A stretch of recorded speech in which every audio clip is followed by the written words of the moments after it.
Hello, hi everyone. I wanted to hop on tonight to share with you what I'm making for dinner. I pulled out my quick cooker and was looking up some really fun recipes, and I'm actually making my entire dinner in the quick cooker. So I'm making a smothered pork chop with rice. So I wanted to share that with you. Basically, what I've got so far is I pulled out some pork chops that we had. If you have nice thick ones, that might fit in here a little better. Mine were a little thin, so I did cut them up a little bit so I have like bigger pieces in here. I seared them on the sear setting here on the front. I can show you, and just to get a little browning on the actual meat. And then what I did was, I seasoned it with salt, pepper, and our garlic and herb seasoning. Okay, seared the meat. Had a little oil in the pan, and then seared the meat. And then what I did was I took a couple tablespoons of flour, sprinkled that in there, cooked that for like a minute. I added a can of cream of mushroom soup, and I added a bunch of sliced mushrooms. So I can show you. Okay, that's what we got going on right now, nice and thick and delicious. So then what we're going to do is, if you saw that our quick cooker is on sale this month, which is huge. It is a huge sale. And they have two choices. You can just get the quick cooker, or you can get the set, which includes the ceramic bowl and the lid, as well as a little carrying case. And they do have a slow cooker lid on here, which blew my mind that I could use my quick cooker as a slow cooker. So we're going to make some rice in here, and we're going to do it all at once. So what I have in here is like a cup and a half of rice. I rinsed it and put it in back in the bowl. And then what I'm going to do is I'm going to take a green onion, and I'm going to use my kitchen shears here. And I'm just going to, just cut. I don't know if you can see. There we go, here we go. Just cuts them into little pieces, any size you want. It's just for flavor. Makes it deliciousness. All right. See, just for some flavor. There's some green onion in there. And then what I did was I have 2 cups of warm water, and I use this broth base. I just got at the regular grocery store, and 2 teaspoons to 1 cup of water is what I use. So then what I'm going to do is I'm going to pour this into our basin here. I don't know if you can see. Hold on, let me see if I can adjust you guys. Hold on.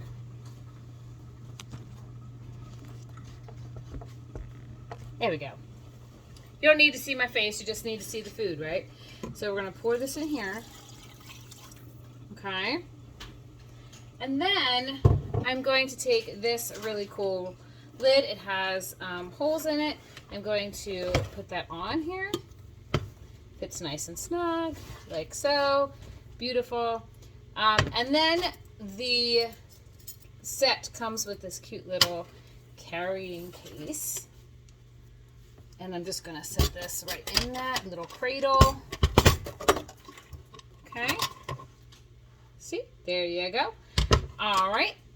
So in here I have everything. The only thing the one thing you do need to add, let me adjust this again. The one thing you always need to add when you use the quick cooker or any pressure cooker, you need to have at least 1 cup of liquid. So I did a can of the cream of mushroom soup, and then I did almost a full can of water. That way I could get the rest of the soup out. And I have this really nice, thick deliciousness going on here. In your set, you will also get this cute little rack. And this, let's see if I can nestle it in here. Okay. That is going to hold your food. Ta-da! We're going to set this in here like this. Fold in the little handles. All right, and then I'm going to get my lid.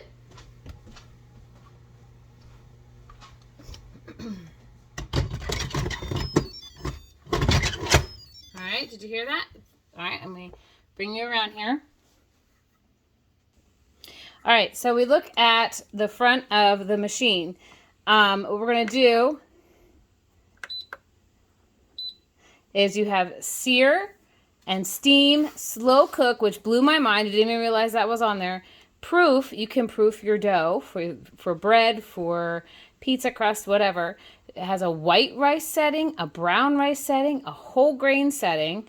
But we're going to go all the way over to this side, and we're going to go to beef and pork. And you can see here it has everything preset, and it's going to pressure cook for 35 minutes. And then you just push start. Now what this is doing is, as you see this little ticking around, it's coming to pressure.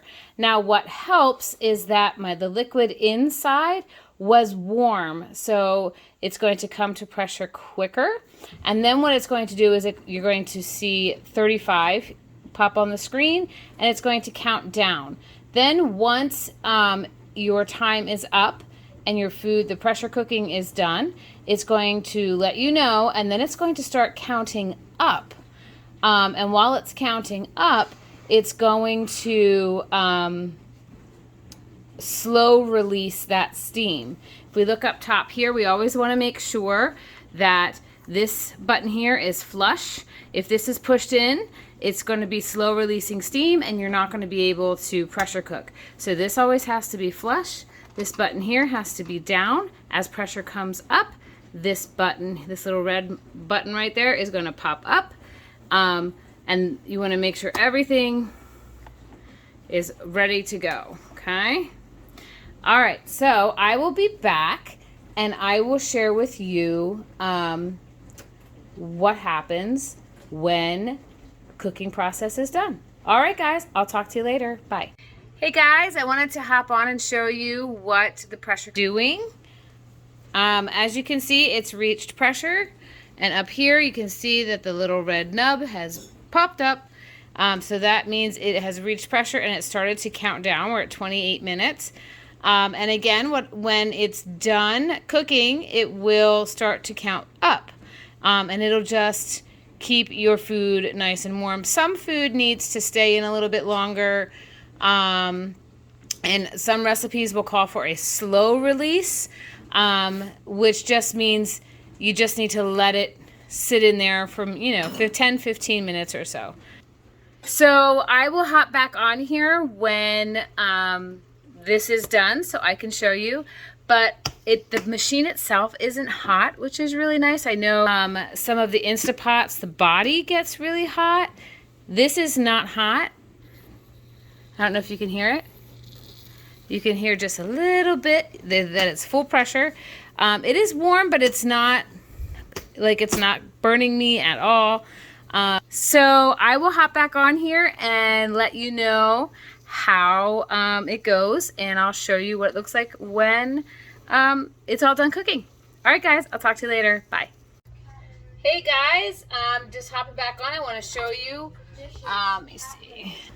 You can see how it has, the counter has been counting up, and we're just going to release the rest of the pressure. Okay. The one thing you want to remember when you're using your pressure cooker is you don't want to put it like under your cabinets so the steam would hit the cabinets. So I usually like to put it on my island or on my stove where I have my range hood. Alright, so it's releasing, and this little nub right here is still up. When that drops, you'll hear a little click and it'll be ready to open. So I'm excited to see how it looks. I'm going to just have a little paper towel here so I can pull out our ceramic cooker, our ceramic container that has our rice in it.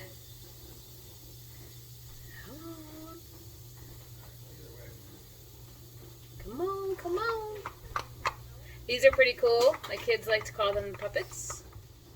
But this is going to help me pull our ceramic container out. Oh, it just went down. If you would try to open this and all the pressure has not released, it's not going to let you. So it's very, very safe. It's not like the old-fashioned pressure cookers. Okay. Let's see. There's some moisture on top of that. It's very hot. Hot, hot, hot.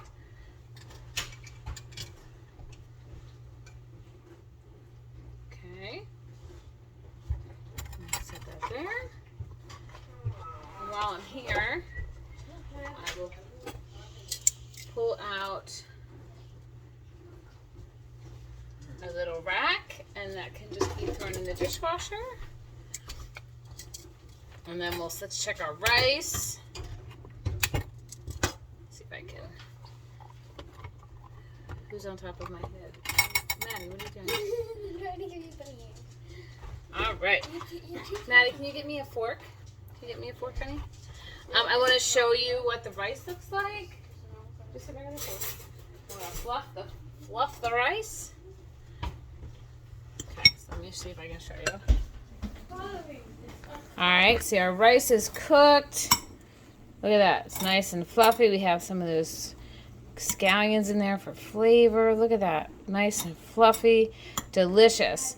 And then in here we have our pork. It's just gonna fall off, just fall apart. So we have this delicious dinner.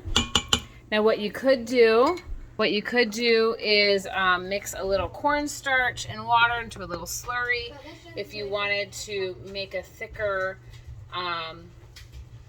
gravy, you totally can do that. Just set this back on sear after you take everything out and throw a little slurry in there, and that'll thicken that up really nice. All right, well, we are going to plate this up, and then I will shoot you guys a picture. But thanks for joining me. All right, I'll talk to you later. Bye.